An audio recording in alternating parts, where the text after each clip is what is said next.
For Unit 6, Week 2, Formative 2, which is due at Friday, the 1st of May at 5 p.m., you're going to read and annotate this text called Highs and Lows in Pressure Systems.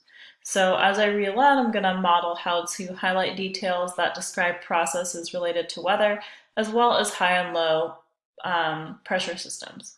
And I'm also going to go through the stop and jot questions at each paragraph to make sure that you accurately answer those. All right, let's get started. Bottom of page 1. Due to the fact that the Earth contains so much water, nearly 74 to 75% of it is water, water plays a huge role in weather change. I'm going to highlight that. It seems important. Water evaporates, condenses, and precipitates in a cyclic way described as the water cycle. If you look at the diagram, you can see how water evaporates from the lake into the atmosphere, which means that it's turning from liquid to gas. So let's highlight that. Water exists in the forms of ice, liquid, water, and water vapor. Scientists have learned that water absorbs heat well, but at different rates or speeds depending on what state of matter it's in. I'm going to highlight that.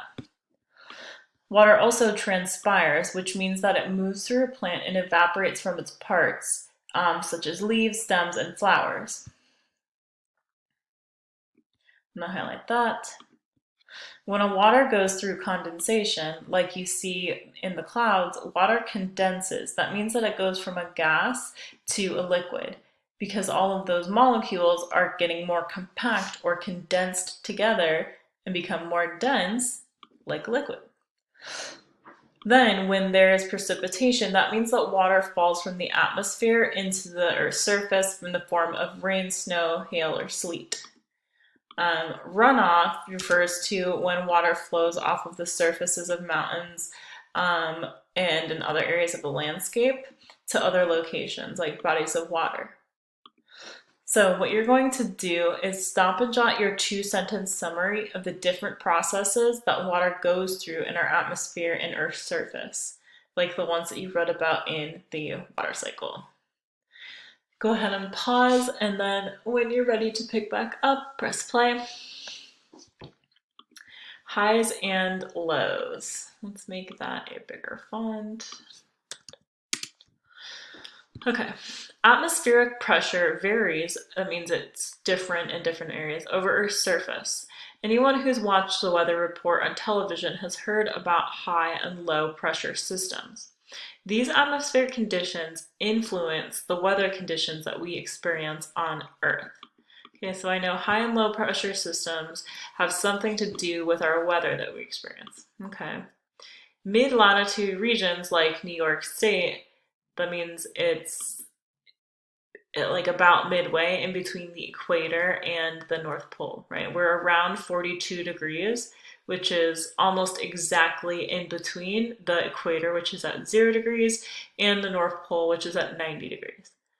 So mid-latitude regions like New York State experience a wide range of weather conditions, like changes in speed, amount of cloud cover, and chances of or increases in the amount of precipitation on a local, more smaller scale system.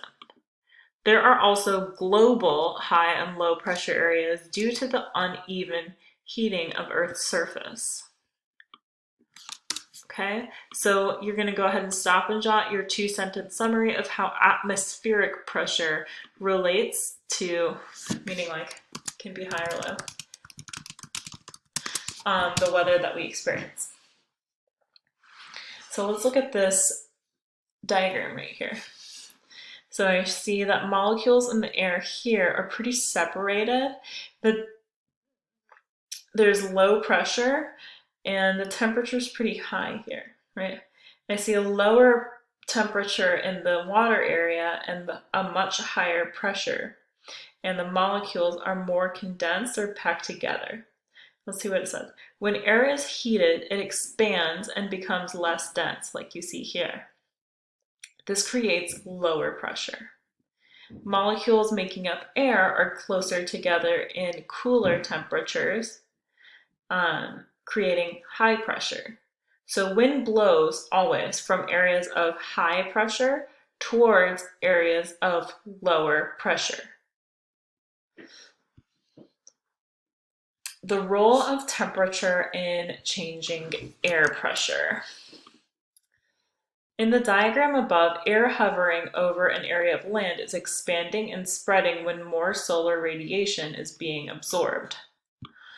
This is not happening as quickly over water because liquid water absorbs heat much more slowly than matter in a solid state, like in rock, sand, or other Earth's materials.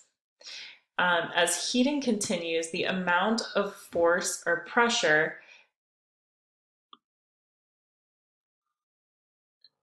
that the air is exerting over this region decreases. That's it. We had a lot there. So now you're going to stop and jot your 2-sentence summary of how molecules in the air move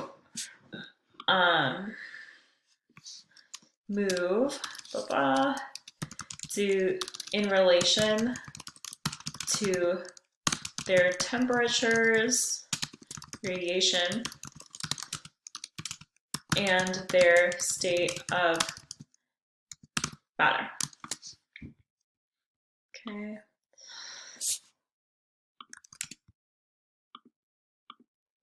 So when the density of air decreases because air molecules are spreading outward and away from each other over an area, there is more space between each molecule.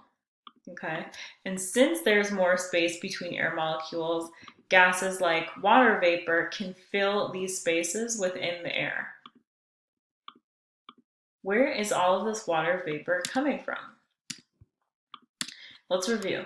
The Earth's surface is able to absorb solar radiation over time, and the surface is covered in mostly liquid water, right? Around 75% of the Earth's surface is liquid water. When enough energy is absorbed by matter, like water molecules in the ocean, this can cause phase changes where liquid becomes water vapor through evaporation. There's the water cycle, right? Think back to what we learned about gases. What are their properties? Because these properties influence how gases behave when they're heated. So now stop and jot your 2-sentence summary of how properties of, let's say, liquid and gas molecules relate to their density and other properties. All right, next paragraph. We call air that's applying less pressure over land a low pressure system. Let's highlight that definition. Because air within a lower pressure system is rising, let's highlight that, while also carrying more water vapor, this pressure system is associated with precipitation and storms. When you hear people describing changes in weather conditions. So now you're going to stop and jot your 2-sentence summary about how low pressure systems form and the weather conditions that are associated with them. All right, now let's read about high pressure systems.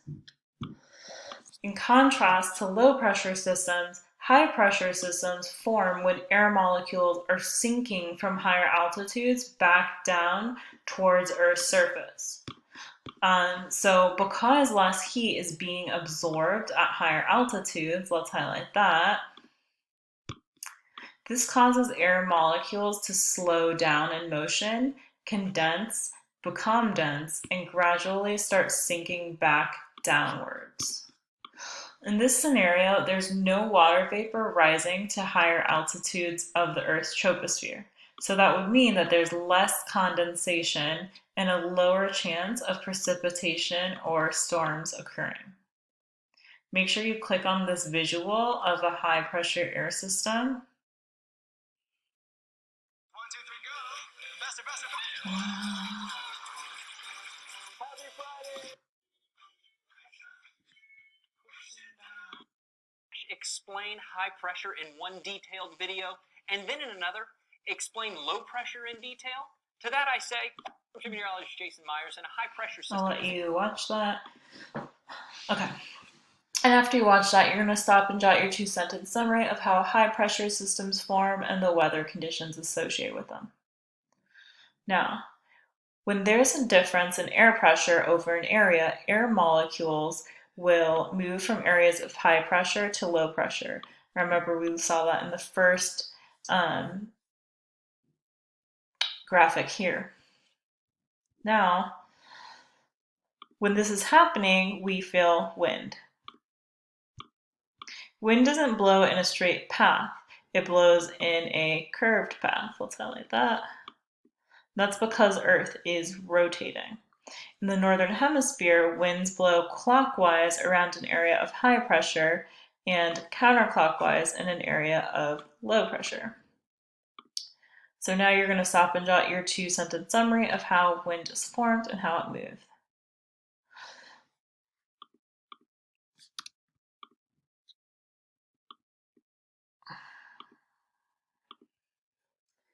Now for part B, you're going to watch the video in slide 6 of the week 2 PowerPoint.